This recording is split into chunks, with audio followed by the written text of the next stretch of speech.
Hai semua, apa kabarnya? Semoga semua kita selalu dalam keadaan sehat ya. Kali ini bahasannya adalah tentang lomba Solu Bolon yang diadakan di Danau Toba, Sumatera Utara. Konten tematis ini adalah untuk menyambut berita tentang lomba F1 H2O yang akan berlangsung di Danau Toba, Sumatera Utara dan sedang marak diberitakan di dunia maya. Ogah berlama-lama, yuk kita mulai saja ya. Solu Bolon atau terjemahan bebasnya adalah perahu berukuran panjang dan besar, merupakan perahu khas asli produk Tanah Batak.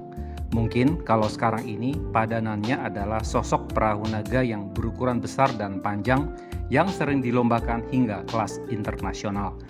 Kapasitas angkut Solu Bolon ini tidak main-main, ia mampu menampung hingga 50 orang dewasa dan tidak berdesakan, mungkin terasa sesak jika dimuati hingga 60 orang dewasa ya.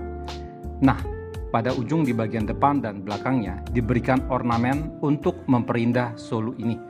Mereka didorong oleh para pendayung yang duduk berpasangan secara side by side di kursi yang disusun secara melintang terhadap Solu. Dayung yang digunakan pun memiliki bilah khusus berbentuk oval dan gagangnya melintang. Solu Bolon dapat dibedakan dari macam ornamennya. Ada hiasan buritan dan disebut giarogia dipudi yang terdiri dari 3 batang dengan jumbai dari bulu kuda dan sederet batang lebih pendek yang disebut rame-rame dengan yang ukuran lebih besar ada di tengah dan berbentuk lingga, posisinya digantung. Ornamen pada haluan dalam bahasa Bataknya disebut giarogia dijulu, berupa ukiran dan lukisan yang melambangkan kepala kerbau, dengan rame-rame lainnya dirangkai di depan dengan lingga sentral tunggal, semacam sisir dengan bulu kuda di sisinya dan rambut manusia di ujungnya. Di atasnya berdiri tiang berukiran tegak yang disebut torgiok. Torgiok inilah yang berfungsi sebagai pegangan bagi petugas pengatur ritme kayuhan serta untuk memberi semangat.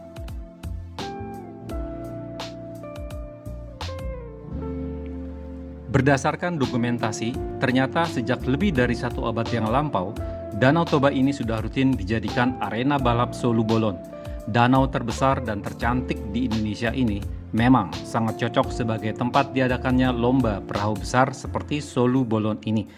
Apalagi danau ini cukup dalam ya, seperti pada foto yang berlokasi di Haranggaol tahun 1920 yang menghadirkan 2 unit Solu Bolon sedang berlomba. Foto tersebut kelihatannya cukup dramatis karena memvisualisasikan lanskap Danau Toba sebagai danau vulkanik terbesar di dunia yang sangat indah, dan tentu saja karena kejadian itu sendiri sudah mencapai 103 tahun yang lalu atau sudah lebih dari 1 abad. Kemungkinan di setiap Solu Bolon mewakili kampung atau huta masing-masing. Entah hadiah apa yang diserahkan oleh panitia saat itu kepada para pemenang. Pada masa kini, lomba Solu Bolon masih diadakan bersamaan dengan pesta Danau Toba. Namun sayang sekali, bentuk Solu Bolon yang sekarang sudah berubah total dari model Solu Bolon tempo dulu yang terlihat begitu artistik dan indah. Kini, Solu Bolon nampak lebih kecil.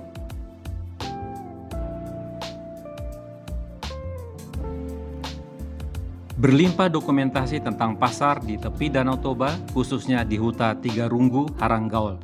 Kelihatannya pantai Haranggaol adalah lokasi favorit bagi para fotografer untuk mengabadikan suasana pasar yang diramaikan oleh kehadiran Solu Bolon dalam jumlah yang cukup banyak.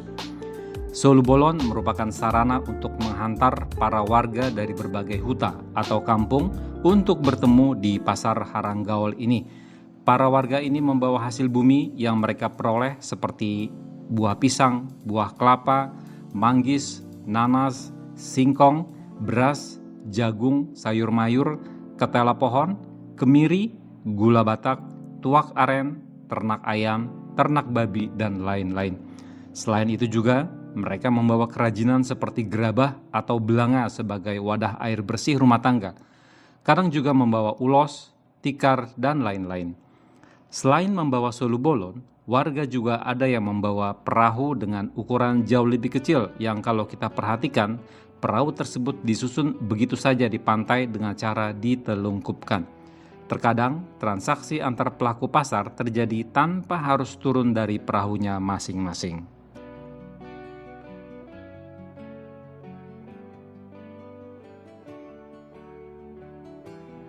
Dari dokumentasi Tempo dulu, ternyata pasar di tepian Danau Toba bukan hanya di kampung Tiga Runggu saja, namun juga ada di kota wisata Prapat, Tiga Ras, Tongging, dan lain-lain.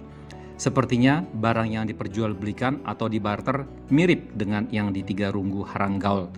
Namun ada dokumentasi di pasar Prapat bahwa perahu yang digunakan ternyata bukan hanya jenis Solu Bolon saja, namun sepertinya ada perahu lain yang mirip dengan perahu Madura ikut hadir di sana.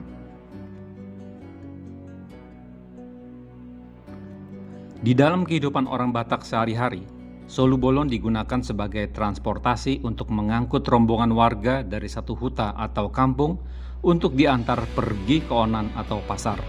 Warga dengan bebas membawa barang dagangannya yang ingin dijual atau dibarter dengan barang lain. Namun kadang dengan kapasitas angkutnya yang besar, maka warga dari satu huta yang ingin menghadiri suatu acara pernikahan atau acara kedukaan bisa diantar sekaligus oleh hanya satu solu yang berukuran jumbo ini. Dari dokumentasi yang tersedia, maka diketahui juga bahwa pasukan Marsose Belanda pada tempo dulu juga menggunakan Solu Bolon ini untuk melakukan patroli saat Perang Batak atau Batak Orlok untuk mengejar Sisingamangaraja beserta para pengikutnya. Transportasi air juga digunakan oleh rasulnya orang Batak, yaitu Nommensen yang dari Jerman, serta pelayan Zending yang lain untuk pergi ke suatu tempat dengan menggunakan perahu. Demikianlah bahasan kita tentang lomba Solu Bolon di Danau Toba. Banyak pengetahuan baru yang kita peroleh dari dokumentasi yang disajikan pada konten kali ini.